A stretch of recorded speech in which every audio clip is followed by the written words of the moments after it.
আসসালামু আলাইকুম ওয়া রাহমাতুল্লাহি ওয়া বারাকাতুহু। আলহামদুলিল্লাহ নাহমাদুহু ওয়া নুসাল্লি আলা নাবিয়িহি ওয়া হাবিবিহি মুহাম্মাদিন ওয়া আলিহি ওয়া আসহাবিহি আজমাইন। সুপ্রিয় দর্শক শ্রোতা, শুরু করছি আপনাদের প্রিয় অনুষ্ঠান আলোকিত প্রতিদিন। যে যেখান থেকে এই আয়োজন দেখছেন শুনছেন, আশা করছি সকলে ভালো আছেন, সুস্থ আছেন, নিরাপদে আছেন।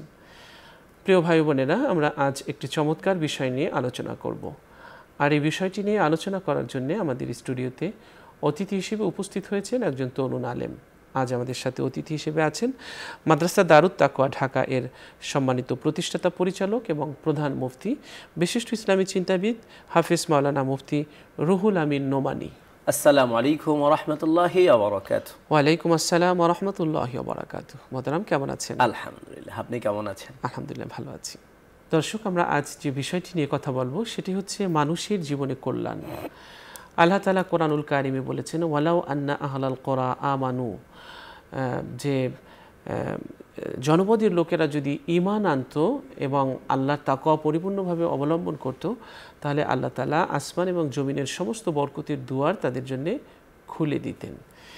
তো আসমান এবং জমিনের যত ধরনের বরকতের দরজা আছে, সেই বরকতের দরজাগুলো যদি আমরা খুলতে চাই, তাহলে পরিপূর্ণভাবে আল্লাহর তাকওয়া অবলম্বন করতে হবে এবং আল্লাহর প্রতি আমাদের ঈমান আনতে হবে। আমাদের জীবনের শেষ দিন পর্যন্ত কল্যাণ থাকুক অব্যাহত, এপারের জীবনেও থাকুক ওপারের জীবনেও থাকুক। কল্যাণ শূন্য জীবন আমাদের কাউকে যেন আল্লাহ তাআলা না দেন। কোরআনুল কারিমের সূরা মুমিনুনের 61 নং আয়াতে আল্লাহ বলেছেন, তারাই দ্রুত সম্পাদন করে কল্যাণকর কাজ এবং তারা তাতে অগ্রগামী হয়। আল্লাহ তাআলা অন্যত্র বলেন যে, তোমাদের মধ্যে কারো মৃত্যুর সময় উপস্থিত হলে সে যদি ধন সম্পদ রেখে যায়, অর্থাৎ এই যে ধন সম্পদ আল্লাহ তাআলা দান করেন, সন্তান সন্ততি দান করেন, সম্মান দান করেন, এগুলো সব আমাদের জন্য কল্যাণকর। আল্লাহ তাআলা আমাদের কল্যাণ হিসেবে আমাদেরকে দিয়ে থাকেন। মূসা আলাইহিস সালামের ভাষ্যে আল্লাহ তাআলা ইরশাদ করেন যে, হে আমার প্রতিপালক, তুমি আমার প্রতি যে অনুগ্রহ করবে আমি তার কাঙ্গাল। তো আমরা সবাই আসলে আল্লাহর কল্যাণের কাঙ্গাল। আমরা ইবনে আব্বাস রাদিয়াল্লাহু তাআলা আনহুর একটি বর্ণনায় দেখতে পাই যে তিনি বলেন, মূসা আলাইহিস সালামের এই দোয়ার মাধ্যমে ক্ষুধা নিবারণের দোয়া করেছেন।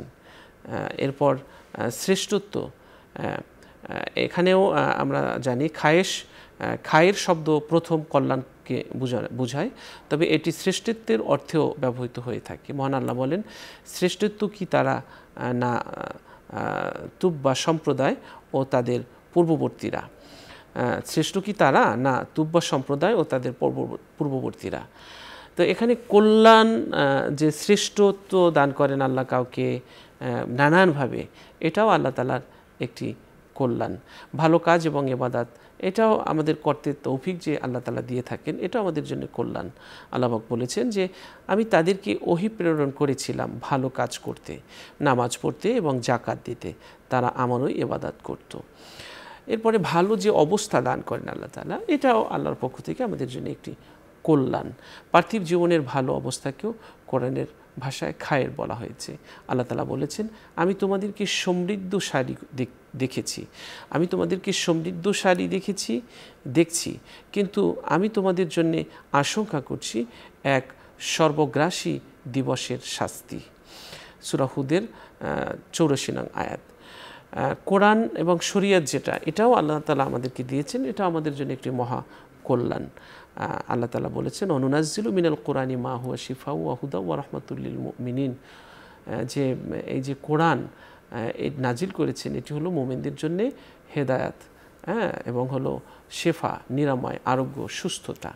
এটা আমাদের জন্য একটি বড় কল্যাণ। আল্লাহ তাআলা বলেছেন সূরা নাহলের 30 নং আয়াতে, আর যারা আল্লাহ ভীরু ছিল তাদেরকে বলা হবে, তোমাদের প্রতিপালক কি অবতীর্ণ করেছিলেন? তারা বলবে মহাকল্যাণ। কি অবতীর্ণ করেছিলেন? তারা বলবে মহাকল্যাণ অবতীর্ণ করেছিলেন। তো এই যে কল্যাণ আমাদের জীবনে অব্যাহত যাতে থাকে, সেজন্যে আমাদের কল্যাণকর কাজ করতে হবে, তাহলে আমাদের জীবনে কল্যাণ অব্যাহত থাকবে। আর আমাদের জীবনে কল্যাণটাকে অব্যাহত রাখার একটি গুরুত্ব আছে, এটি মহা গুরুত্ব। এই গুরুত্ব আরোপ করে আল্লাহ তাআলা বলেছেন যে তিনি আমাকে নির্দেশ দিয়েছেন যত দিন জীবিত থাকি তত দিন নামাজ এবং জাকাত আদায় করতে। যত দিন আমরা বেঁচে থাকবো তত দিন পর্যন্ত আমরা নামাজ পড়ব এবং জাকাত দান করার মতো কল্যাণকর কাজটি আমরা করব। কল্যাণ আমরা হারিয়ে ফেলবো এটা কখনোই হতে পারে না, হওয়া উচিত না। আল্লাহ তাআলা সূরা নাহলের 92 নং আয়াতে বলেছেন, তোমরা সে নারীর মতো হইও না যে তার সুতা মজবুত করে পাকানোর পর তার পাক খুলে নষ্ট করে দেয়, এমনটি যেন না হয়। আমরা সবসময় কল্যাণ অর্জনের চেষ্টা করব, আর কল্যাণ অর্জনের জন্য আমাদের কি কি করা দরকার সেই বিষয়গুলো নিয়েও আজকের আমরা মোহতারামের কাছ থেকে আলোচনা শুনব। চলুন আমরা অতিথির কাছ থেকে এই বিষয়টি নিয়ে আলোচনা শুনছি। আলহামদুলিল্লাহি ওয়াসসালাতু ওয়াসসালামু আলা রাসূলিল্লাহি আম্মা বা'দ। ফাউযু বিল্লাহি মিনাশ শাইতানির রাজীম। বিসমিল্লাহির রাহমানির রাহিম। ওয়ালাউ আন্না আহলাল কুরআ আমানু ওয়াত্তাকাউ লাফাতাহনা আলাইহিম বারাকাতিম মিনাস সামাই ওয়াল আরদ। وقال رسول الله صلى الله عليه وسلم الدين النصيحة। আলহামদুলিল্লাহ, আল্লাহ পাকের দরবারে লাখো কোটি শুকর যে আজকের এই পবিত্র সময়ে, বরকতপূর্ণ সময়ে, গুরুত্বপূর্ণ টাইমে গুরুত্বপূর্ণ একটি বিষয় নিয়ে আল্লাহ আমাকে অল্প কিছু কথা বলার সুযোগ দিয়েছেন, এবং আমরা যারা আলোচনা শুনছি সকলেই আল্লাহ পাকের কৃতজ্ঞতা জ্ঞাপন করছি। আলহামদুলিল্লাহ, ধন্যবাদ আপনাকে অনেক অনেক অন্তরস্থল থেকে, যে মানব জীবনে কল্যাণ কামনা করা বা মানুষের জীবনে কল্যাণকে বয়ে আনা বা কল্যাণকে স্থায়ী করা, কল্যাণকর কাজ করার সংশ্লিষ্ট এবং গুরুত্বপূর্ণ একটি আলোচনার বিষয় আজকে নির্ধারণ করেছেন। রব আমাদেরকে এই বিষয়ে বুঝার এবং আমল করার তৌফিক নসিব করুন। খুবই চমৎকার এবং খুবই গুরুত্বপূর্ণ একটি শিরোনাম, যেটা একটা হাদিসেরই বাংলা অনুবাদ। এক কথায় বলতে গেলে যেটা আমাদের একটা হাদিসের একটা অনুবাদ, যে আদ-দীন আন-নাসিহা, অর্থাৎ মানব জীবনের পুরাটাই কল্যাণ কামনা করা। আদ-দীন আন-নাসিহা, কল্যাণ কামনা করাটাই হলো দিন। যদি হাদিসের একদম সরল অনুবাদ করি, আদ-দীন, দিন হলো মুবতাদা, আন-নাসিহা কল্যাণ কামনা করা, অর্থাৎ অপরের কল্যাণ কামনা করা, এটার নামই হলো দিন। অর্থাৎ আমরা কারো কল্যাণ কামনা করব, কারো জন্য কল্যাণ করব, মানুষের জন্য কল্যাণ করব, নিজের জন্য কল্যাণ করব, উম্মতে মুসলিমার জন্য কল্যাণ করব, আমাদের রাষ্ট্রপ্রধানদের জন্য কল্যাণ করব, এমনকি সারা দুনিয়ার যা আছে পশু পাখি যাদের উপরে আমাদের হক আছে সকলের জন্য আমরা কল্যাণকর ব্যবস্থা গ্রহণ করব। এটার নামই হলো ইসলাম, এর নামই হলো দিন। কেমন যেন ইসলাম এই কল্যাণকর কাজ করার জন্যই ইসলাম এসেছে। এক কথায় বলতে গেলে সারা দুনিয়ার সবার জন্য যার যার অবস্থান থেকে কল্যাণকর কাজ করার জন্য বা কারো কাছে কল্যাণ পৌঁছানোর জন্যই কেমন যেন ইসলামের আগমন। নবী সাল্লাল্লাহু আলাইহি ওয়াসাল্লাম এটা প্র্যাকটিক্যালি আমল করে শিখিয়েছেন, যে সর্ব অবস্থায় একজন মুসলমানের জন্য কিভাবে কল্যাণ করতে হবে, একজন অমুসলিমের জন্য কিভাবে কল্যাণ কামনা করতে হবে, একজন এমনকি পশু পাখির জন্য কিভাবে কল্যাণ কামনা করতে হবে, সারা দুনিয়ায় যাদের জীবন আছে তাদের প্রতি কিভাবে কল্যাণ কামনা করতে হবে, এই সব কিছু নবী সাল্লাল্লাহু আলাইহি সাল্লাম প্র্যাকটিক্যাল আমলের মাধ্যমে আমাদেরকে শিখিয়েছেন। যে আলোচনার বিষয় আজকে মানব জীবনে কল্যাণ, এই সামগ্রিক বিষয়গুলোই এই আলোচনাটা ধারণ করে। সুতরাং এটা ব্যাপক আলোচনা, সময়ের সংক্ষিপ্তে হয়তো বা সবিস্তারে সব দিকে আলোচনার সুযোগ হবে না, যতটুকু সম্ভব আল্লাহ পাক তৌফিক নসিব করেন আলোচনার চেষ্টা করবো ইনশাআল্লাহ। তো সবার আগে সর্বাগ্রে সবচেয়ে কল্যাণকর বিষয় যেটা মানব জীবনে, মানুষ কল্যাণের মাপকাঠিটা কি হবে, কল্যাণ বলতে আমরা কি বুঝব, কি আসলে মানুষের প্রকৃত কল্যাণ। একজন মানুষ হিসাবে একজন বিপদে পড়েছে, অসুবিধার মধ্যে পড়েছে, অসুস্থতার মধ্যে পড়েছে, অর্থনৈতিক সংকটের মধ্যে পড়েছে, এই সব কিছু তার জন্য কল্যাণকর কিনা, আমি তার জন্য যে সহযোগিতা করব অথবা আমি আমার নিজের জন্য যেটা করব, নিজের জন্য যেটা করছি, এটা কল্যাণকর কিনা, এটা ভালো কিনা, এই মাপকাঠিটা কি হবে। সবার আগে সেই মাপকাঠিটা আমাদের সফলতা, প্রকৃত সফলতা বা নিজের জীবনে সফল হওয়া মূল মাপকাঠিটা কি হবে, এটা ইসলাম আমাদেরকে দেখিয়েছে। সূরা আলে ইমরান আল্লাহ রাব্বুল ইজ্জত সুস্পষ্টভাবে বলে দিয়েছেন যে কুল্লু নাফসিন যায়িকাতুল মাউত ওয়া ইন্নামা তুওয়াফাউনা উজুরাকুম ইয়াওমাল কিয়ামা ফামান যুহজিহা আনিন নার ওয়া উদখিলাল জান্নাহ ফাকাদ ফাজ।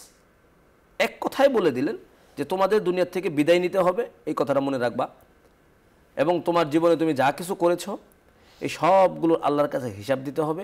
2 নম্বর বিষয় মনে রাখবা, কোনো কিছুই তোমাদেরকে হিসাবের বাইরে রাখা হবে না। 3 নম্বর মনে রাখবা, তোমাদের যা কিছু করেছো ভালো করলে সেটার পরিপূর্ণ প্রতিদান দেওয়া হবে, খারাপ করলেও সেটার শাস্তি দেওয়া হবে। এরপরেই মূল নীতিটা বললেন, এখন তুমি এই 3টা জিনিসের উপরে খেয়াল রেখে আমার কাছে আসতে হবে, হিসাব নিকাশ দিতে হবে, প্রতিদান গ্রহণ করতে হবে। এই কথাটা খেয়াল রেখে তোমরা তোমাদের জীবনের কল্যাণ এবং সফলতার মাপকাঠি নির্ধারণ করো।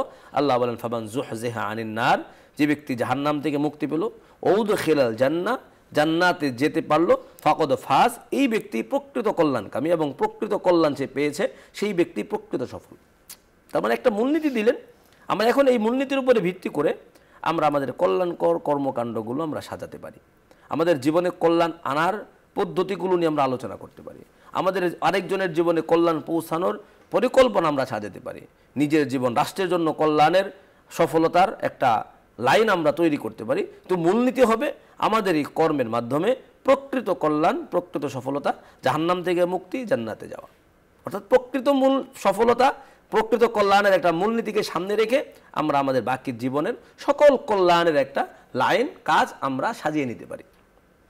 এখন কথা হলো যে এই প্রকৃত কল্যাণ, প্রকৃত সফলতা পৌঁছাইতে চাইলে আমাদের করণীয় কি, আমরা কীভাবে বুঝবো, আল্লাহ পাকের পক্ষ থেকে আমরা কল্যাণটাকে কীভাবে কামনা করব। এটাও রব্বি করিম সূরাতুল আরাফ যে আয়াতটা পাঠ করেছে, আপনিও পড়েছেন, এই একই আয়াতে রব্বি করিম আমাদেরকে জানিয়েছেন, ওয়ালাউ আন্না আহলাল কুরা, 2টা শর্ত দিয়েছেন, ওয়ালাউ আন্না আহলাল কুরা আমানু ওয়াত্তাকাউ লাফাতাহনা আলাইহিম বারাকাতিম মিনাস সামাই ওয়াল আরদ।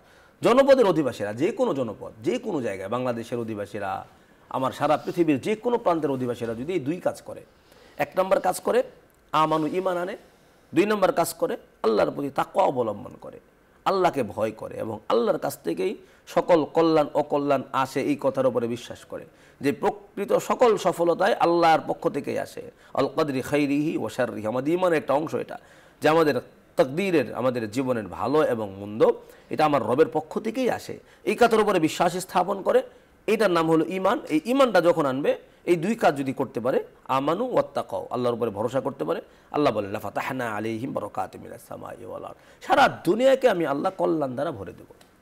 লাফাতাহনা আলাইহিম, তাদের জন্য আমি খুলে দেব। কি খুলে দেবেন? বারাকাতিস সামাই ওয়াল আরদ, বারাকাত, অনেক ধরনের বরকত, মানে মানব জীবনের যত প্রকারের বরকত হইতে পারে, যত প্রকারের কল্যাণ হইতে পারে, যত প্রকারের প্রয়োজন হতে পারে, আসমান এবং জমিনের সকল প্রকার বরকতকে আল্লাহ খুলে দিবেন, উন্মুক্ত করে দিবেন আমাদের জন্য।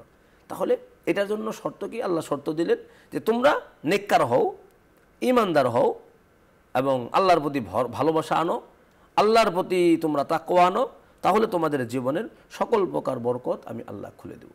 তাহলে আল্লাহ যদি আমাদের জীবনে বরকত খুলে দেন, জীবনে যদি আল্লাহ তারা কল্যাণ নিজে ঢেলে দেন, তাহলে কিন্তু আমাদের আর কোনো পেরেশানি থাকবে না। পেরেশানিটা এটাও একটা অসুবিধা, আমাদের কোনো জিনিস নাই এটাও অসুবিধা, আমাদের কোনো চাহিদা পূরণ হচ্ছে না এটাও অসুবিধা। এই সকল অসুবিধা দূর হওয়া একমাত্র পদ্ধতি আল্লাহর পক্ষ থেকে বরকত পাওয়া। বরকত যদি হয় আমাদের কোনো জীবনে, বাহ্যিকভাবে সম্পদ অল্প হতে পারে, অল্প কিল্লাতুল আমওয়াল, আমাদের অল্প সম্পদ দ্বারাও বরকত যদি হয়, তাহলে আল্লাহ তাআলা 4টা জিনিসের মাধ্যমে প্রয়োজন পূরণ করবেন। মুফাসসিরিন কেরাম বারাকাতিস সামাই ওয়াল আরদ আয়াতের ব্যাখ্যা করেছেন যে তার কাছে যে রিজিকটা আসবে, বরকত যদি হয় সম্পদের মধ্যে, এটা আসবে ইজ্জতের সাথে। 1 নম্বর, আমরা যা পাবো সেটা ইজ্জতের মাধ্যমে, ইজ্জতের সাথে পাবো। 2 নম্বর হলো যতটুকু সে পেয়েছে এর দ্বারা তার প্রয়োজন পূরণ হয়ে যাবে।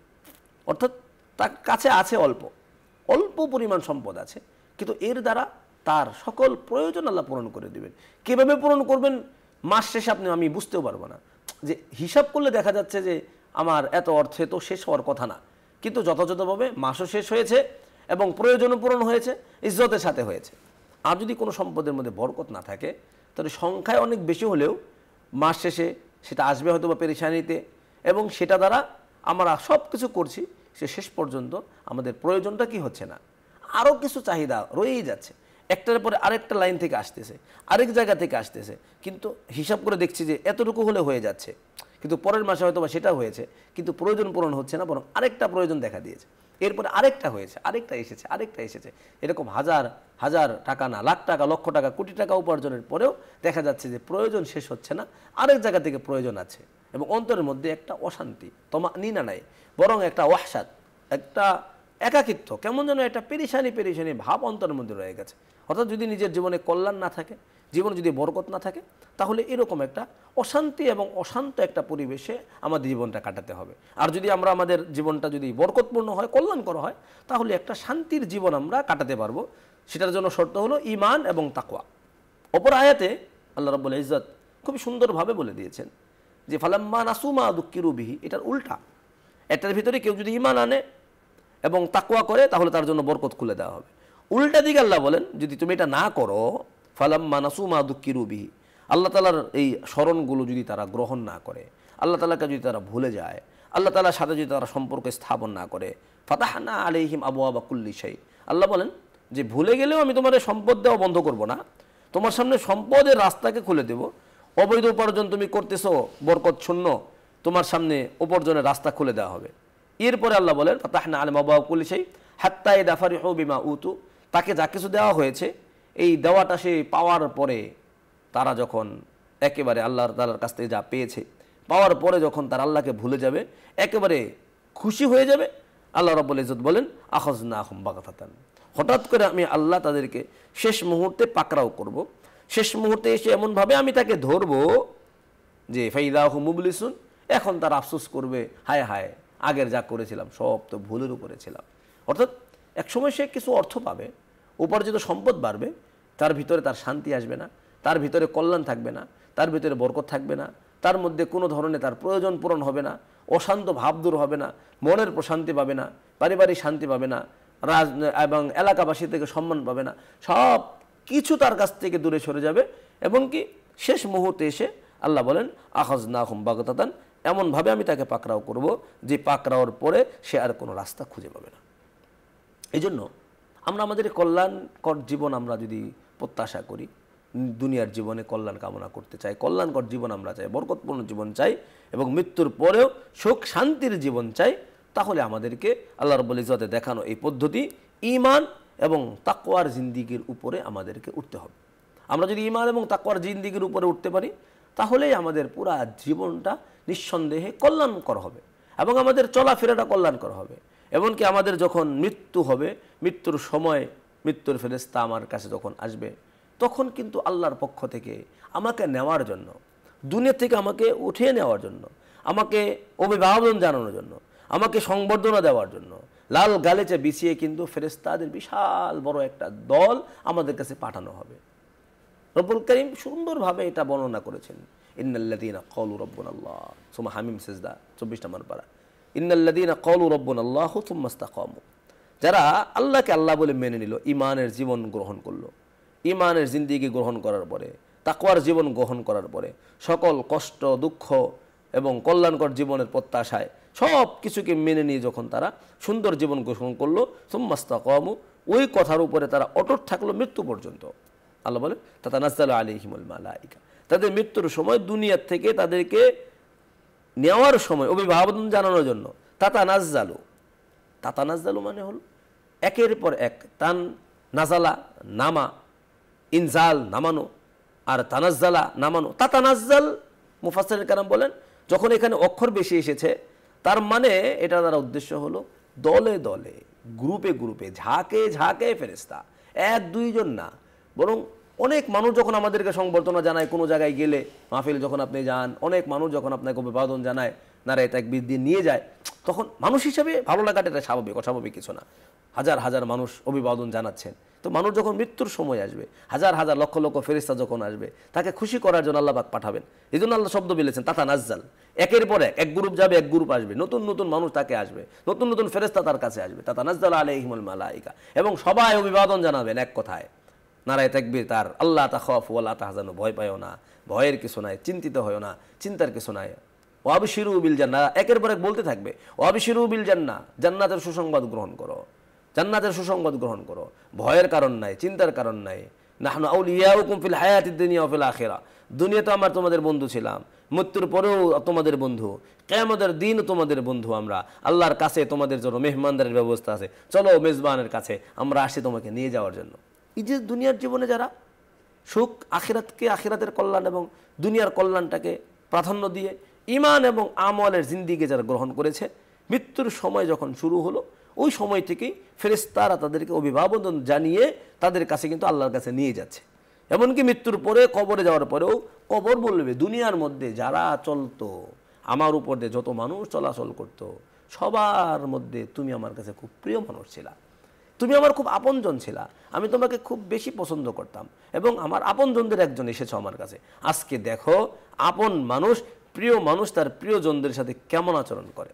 এই কথাটা বলে পুরা কবরটা কিন্তু তার জন্য দৃষ্টির সীমা যে পর্যন্ত যায়, হাদিসে এসেছে ওই পর্যন্ত কবরটা তার জন্য প্রশস্ত হয়ে যাবে এবং জান্নাতের বিছানা বিছিয়ে দেওয়া হবে, জান্নাতের পোশাক পরিয়ে দেওয়া হবে, জান্নাতের খাবার দাবার তার জন্য কিন্তু এনে দেওয়া হবে। তাহলে এই যে দুনিয়ার কল্যাণের পরেই আখিরাতের কল্যাণ সূচনা থেকে আমাদের জন্য সব কিছু রয়ে গেছে। এই জন্য শর্তই হলো ঈমানি জীবন গ্রহণ করা এবং এর সাথে সাথে তাকওয়ার জীবনটা গ্রহণ করা, আল্লাহর প্রতি বিশ্বাস, আল্লাহর প্রতি ভালোবাসা এবং আল্লাহর কাছ থেকে সব কিছু আসবে হবে, এই কথার উপরে নিজেদেরকে উঠানো এবং নিজেদের জীবন হালালের উপরে এবং সঠিকের উপরে সাজানোর জন্য সর্বোচ্চ প্রস্তুতি গ্রহণ করা। এটা হলেই আমরা দুনিয়ার জীবনেও কল্যাণকর হবে, আমার মৃত্যুর পরের জীবনটাও আমার জন্য পরিপূর্ণ কল্যাণকর হবে। এখন আমরা যারা দুনিয়াতে পারস্পরিক চলাফেরা করি, যারা আমরা একে অপরের সাথে চলি, শুধুমাত্র নিজের জন্য কল্যাণ কামনা করব, এটা আমাদের ইসলামের শিক্ষা না।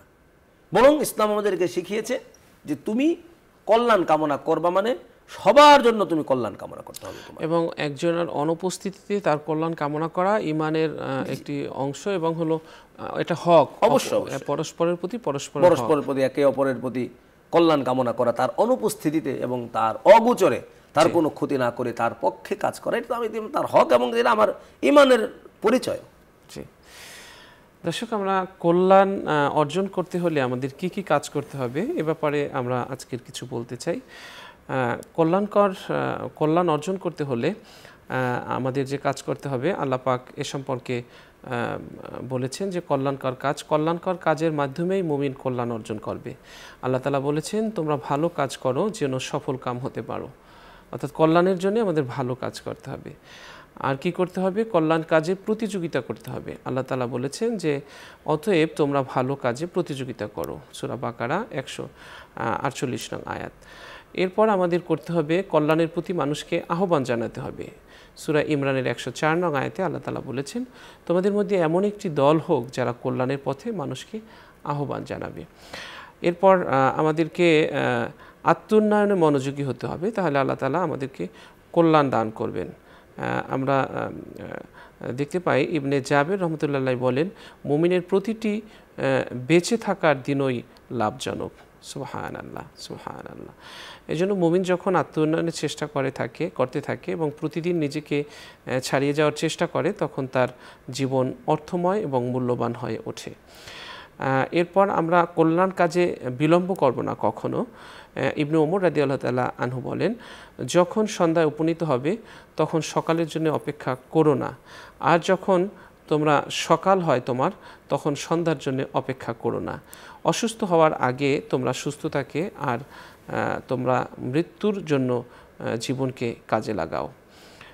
আমরা এই যে হাদিসটি, এটি বুখারী শরীফে এসেছে 6416 নং হাদিস। তো এখানে আমরা দেখতে পাই যে আমরা যারা সকাল পেয়েছি সন্ধ্যার জন্য অপেক্ষা না করি এবং যারা সুস্থ আছি অসুস্থতা আসার আগেই যেন আমরা কল্যাণকর কাজ করার মাধ্যমে কল্যাণ আমাদের জীবনে উপার্জন করি। আর হলো আমাদের সমগ্র পৃথিবীর মানুষকে, সমগ্র জাতির উন্নয়নের জন্য আমাদের চেষ্টা করতে হবে। সূরা রাদের 11 নং আয়াতে আল্লাহ তাআলা বলেছেন আল্লাহ কোনো সম্প্রদায়ের অবস্থা পরিবর্তন করেন না যতক্ষণ না তারা নিজ অবস্থা নিজে পরিবর্তন করে। তো এখানেও দেখা যায় যে আমরা আসলে কল্যাণের জন্য চেষ্টা থাকতে হবে, নিজের কল্যাণ কামনা এবং কল্যাণের ভান্ডারে পৌঁছানোর জন্য, কল্যাণের ভান্ডার খোলার জন্য আমাদের চেষ্টা করতে হবে। এরপর আল্লাহর কাছে আমাদেরকে কল্যাণের জন্য সবসময় দোয়া করতে হবে। সূরা কাসাসের 24 নং আয়াতে আল্লাহ তাআলা বলেছেন হে আমার প্রতিপালক, তুমি আমার প্রতি যেন অনুগ্রহ করবে, তুমি আমার প্রতি যে অনুগ্রহ করবে আমি তার কাঙ্গাল। তো আমরা সবাই আল্লাহর কাছে কল্যাণ কামনা করব এবং অপরের জন্য কল্যাণ কামনা করব, নিজের জন্য। এবং আমাদের জীবনের চূড়ান্ত কল্যাণ হলো পরকালীন মুক্তি। এই জন্যে আমরা চেষ্টা করব। সূরা আলার 16 থেকে 17 নং আয়াতে আল্লাহ তাআলা বলেছেন, তোমরা পার্থিব জীবনকে প্রাধান্য দাও অথচ পরকালকে উৎকৃষ্টের মতো উৎকৃষ্টের এবং পরকালই উৎকৃষ্ট এবং স্থায়ী।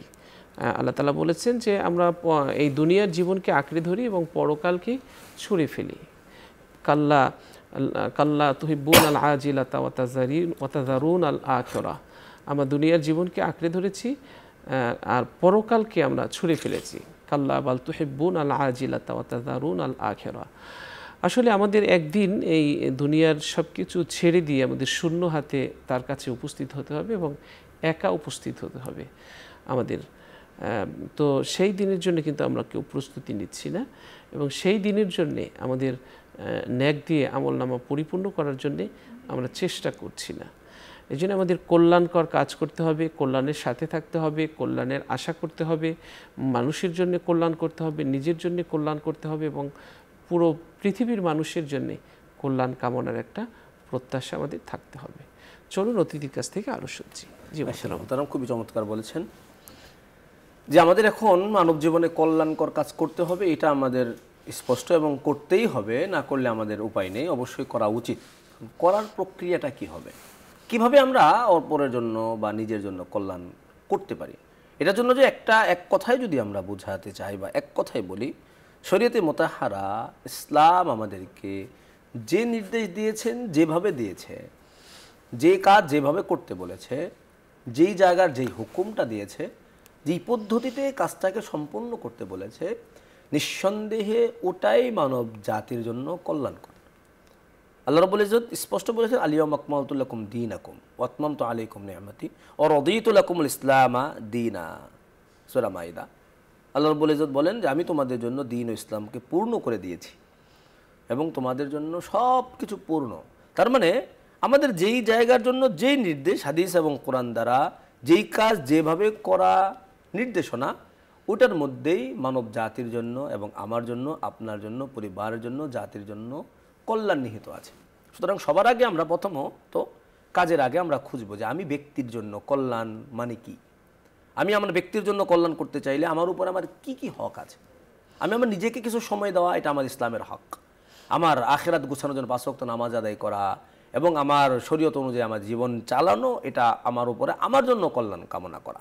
আমি যদি এটা আমার নিজের জন্য যদি আমি এই বিধানগুলো আদায় করি, তাহলে কেমন যেন আমি আমার নিজের জন্য কল্যাণ কামনা করলাম।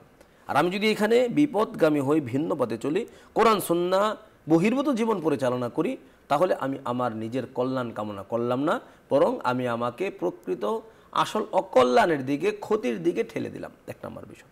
2 নম্বর, আমার পরিবার, স্ত্রী, সন্তান, পাড়া প্রতিবেশী, তাদের উপরে আমার আল্লাহর পক্ষ থেকে কী কী নির্দেশনা রয়েছে, আমি যদি তাদের জন্য সেই নির্দেশনাটা আদায় করি, তাদেরকে সেই শরীয়ত অনুযায়ী চলাই এবং তাদের জন্য যেটা খরচ ব্যয় করার নির্দেশনা এসেছে সেগুলো যে আমরা করি, তাহলে আমি তাদের জন্য কল্যাণ কামনা করলাম।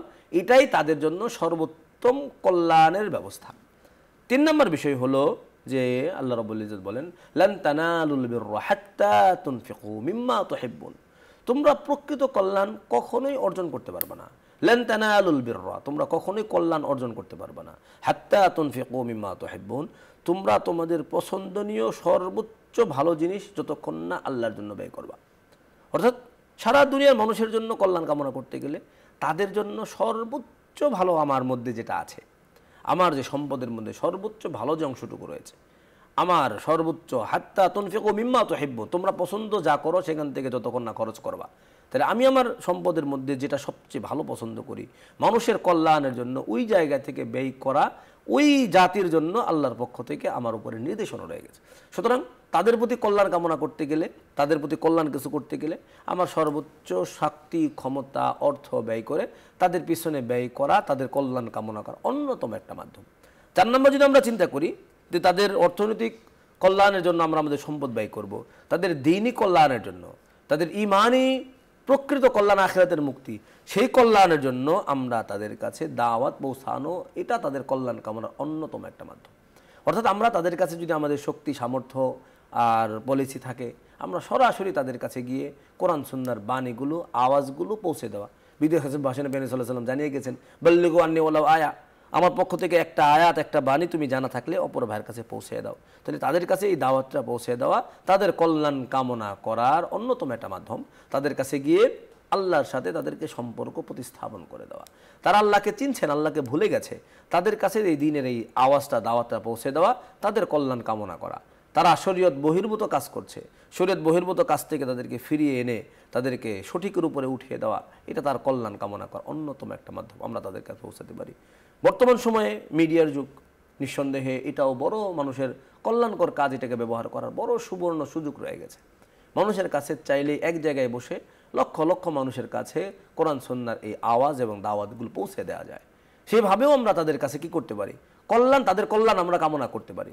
এই যুগে মানুষের কাছে, সবার কাছে মোবাইল এবং এই ডিভাইসগুলো রয়ে গেছে।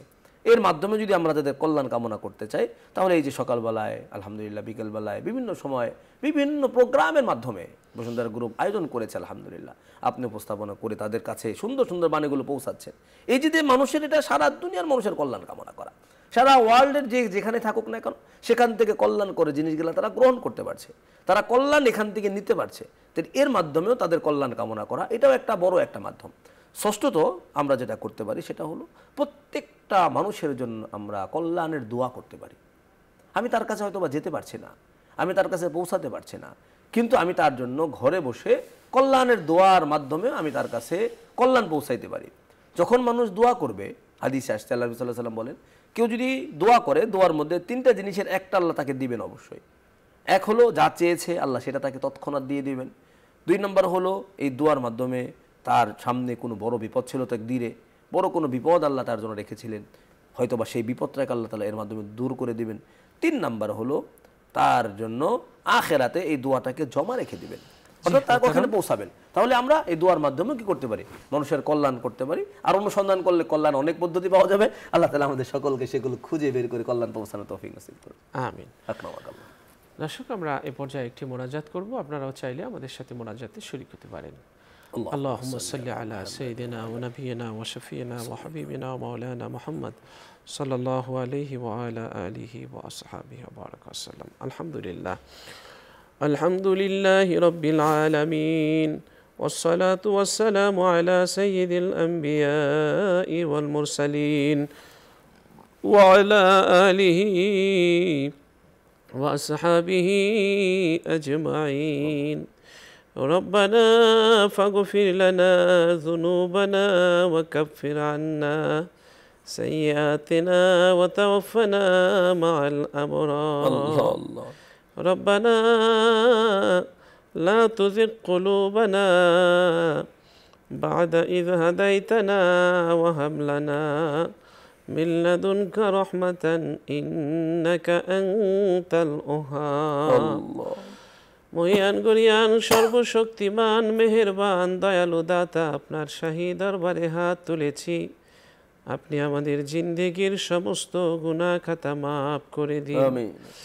রব্বুল আলামিন, জেনে যা করেছি, না জেনে যা করেছি, শয়তানের ধোকায় পড়ে যা করেছি, নফসের তাড়নায় যা করেছি, তুমি সমস্ত গুনাহ খাতা আল্লাহ মাফ করে দাও। রব্বুল আলামিন, তোমার কাছে ফরিয়াদ, আমাদের জিন্দেগির কষ্ট তুমি দূর করে দাও। আল্লাহ গো, জীবনের সকল আল্লাহ সমস্যার গিট তুমি খুলে দাও, বিপদ আপদের তীব্রতা তুমি কমিয়ে দাও, আসমানার জমিনের বালা মুসিবত তুমি দূর করে দাও। আল্লাহ, জীবনে কল্যাণ নসিব করো, পরকালে তুমি কল্যাণ নসিব করো। আল্লাহ, কল্যাণের ছায়ায় আমাদেরকে রেখো। আল্লাহ, অকল্যাণ কাজ, অকল্যাণকর কাজ এবং অকল্যাণ তুমি আমাদেরকে নসিব করো না। পরওয়ারদিগারে আলম, আমরা একদিন এই পৃথিবীর মায়া ছেড়ে অন্ধকার কবরে চলে যাব। আপনি পাঠিয়েছিলেন নেক আমল করার জন্যে, কিন্তু সফর তো অনেক লম্বা, সামানা তো খুব, সম্বল তো খুব কম। রব্বুল আলামিন, কি নিয়ে পাড়ি দেব? আল্লাহ, জীবন থাকতে, হায়াত থাকতে যা কিছু করার তুমি আল্লাহ করার তৌফিক নসিব করে দাও। পরওয়ারদিগারে আলম, শূন্য হাতে এই পৃথিবীতে এসেছি, আবার যখন চলে যাব শূন্য হাতে যাব। নিঃশ্বাস যখন বন্ধ হয়ে যাবে, টান টান হয়ে পড়ে থাকবে হাত পা, সবাই এসে একবার দেখে যাবে। পরওয়ারদিগার নিঃশ্বাস বন্ধ হওয়ার সাথে সাথে ঘরের মানুষগুলো চোখ চেপে বন্ধ করে দিবে, মুখ চেপে বন্ধ করে দিবে। সমস্ত পছন্দের ভালোবাসার পোশাকগুলো এক এক করে খুলে নিয়ে সাদা কাপড় দিয়ে জড়িয়ে রাখবে, গোসল দিয়ে সাদা কাপড়ের কাপন পরিয়ে আল্লাহ উঠানে নামিয়ে রাখবে। সবাই এসে এক পলক দেখে যাবে, ভাই কাঁদবে, বোন কাঁদবে, মা কাঁদবে, বাবা কাঁদবে, বন্ধু বান্ধব সন্তান স্ত্রী সবাই কাঁদবে, কিন্তু আমার এই যাত্রা কেউ ফেরাতে পারবে না। সারা জীবনের সব অর্জন রেখে শূন্য হাতে পাড়ি দিতে হবে নীরব নিস্তব্ধ এক নগরীতে, যেখানে মানুষ একবার চলে গেলে আর কখনো ফিরে আসে না। দুনিয়ার সব সম্পর্ক ছিন্ন হয়ে যাবে, আমল করার সব সুযোগ বন্ধ হয়ে যাবে। অন্ধকার কবরে আমাকে নিয়ে যাওয়া হবে, সবাই অসহায় হয়ে পড়ে থাকবে, অর্থবিত্ত ক্ষমতা বৈভব কিছু আমাকে আটকাতে পারবে না। অন্ধকার কবরে যখন যাব গো আল্লাহ, অন্ধকার কবরটা মোদের জন্য তুমি জান্নাতের বাগান বানায় দিও, জান্নাতে স্থায়ীভাবে একটু থাকার বন্দোবস্ত করে দিও, জাহান্নাম থেকে আমাদেরকে তুমি মুক্তি নসিব করে দিও। রব্বুল আলামিন তোমার কাছে ফরিয়াদ, আল্লাহ রব্বুল আলামিন তুমি ছাড়া কে আছে, কার কাছে যাব? আল্লাহ তুমি আমাদের জিন্দেগীর সমস্ত গুনাহ খাতা মাফ করে দাও, অপরাধের সাথে আর যেন আমরা না জড়াই সেই ব্যবস্থা তুমি করে দাও। নফসের তাড়নাকে আমাদের রব্বুল আলামিন দমিয়ে রাখার তৌফিক দান করো। দুনিয়াকে খুব বেশি ভালোবাসি, অতিরিক্ত আসক্ত হয়ে পড়েছি দুনিয়ার প্রতি। আল্লাহ এই দুনিয়ার মহব্বত আল্লাহ সকল অনিষ্টর মূল। রব্বুল আলামিন আপনার সাথে মহব্বত বৃদ্ধি করতে পারি সেই তৌফিক আপনি নসিব করে দিন। রব্বুল আলামিন দুনিয়ার সকল কল্যাণ আমাদেরকে আপনি নসিব করে দিন। এই অনুষ্ঠানের পৃষ্ঠপোষক বসুন্ধরা গ্রুপের চেয়ারম্যান আল্লাহ তাকে মাফ করে দিন। চেয়ারম্যান, এমডি, ভাইস চেয়ারম্যান সহ সকল পরিচালকদেরকে আপনি ক্ষমা করে দিন। সকলের প্রতি আপনার রহমত বরকত নাজিল করুন। বসুন্ধরা গ্রুপের সবগুলো প্রতিষ্ঠানকে কবুল করুন। রব্বির হামহুমা কামা রব্বায়ানি সগীরা, রব্বির হামহুমা কামা রব্বায়ানি সগীরা। রব্বুল আলামিন যেদিন মৃত্যুর বিছানায় পড়ে যাব তুমি ঈমানের সাথে মৃত্যু নসিব করে দিও, নামাজের মধ্যে মৃত্যু দিও, শুক্রবারে মৃত্যু দিও, মৃত্যুর কষ্ট দূর করে দিও। মৃত্যুর পর তুমি আল্লাহ তোমার প্রিয় জান্নাতে আমাদেরকে জায়গা করে দিও। রব্বুল আলামিন মৃত্যুর সময় তুমি কালিমা নসিব করে দিও। সুবহান রাব্বিকা রব্বিল ইজ্জাতি আম্মা ইয়াসিফুন ওয়া সালামুন আলাল মুরসালিন والحمد لله رب العالمين. جعل آخر كلامنا عند الموت لا إله إلا الله محمد رسول الله صلى الله عليه وسلم. দর্শক, আজ আমরা এখানেই শেষ করছি। আল্লাহ হাফেজ। সকলে ভালো থাকুন, সুস্থ থাকুন সেই প্রত্যাশায় বিদায় নিচ্ছি। আসসালামু আলাইকুম ওয়া রাহমাতুল্লাহি ওয়া বারাকাতুহু।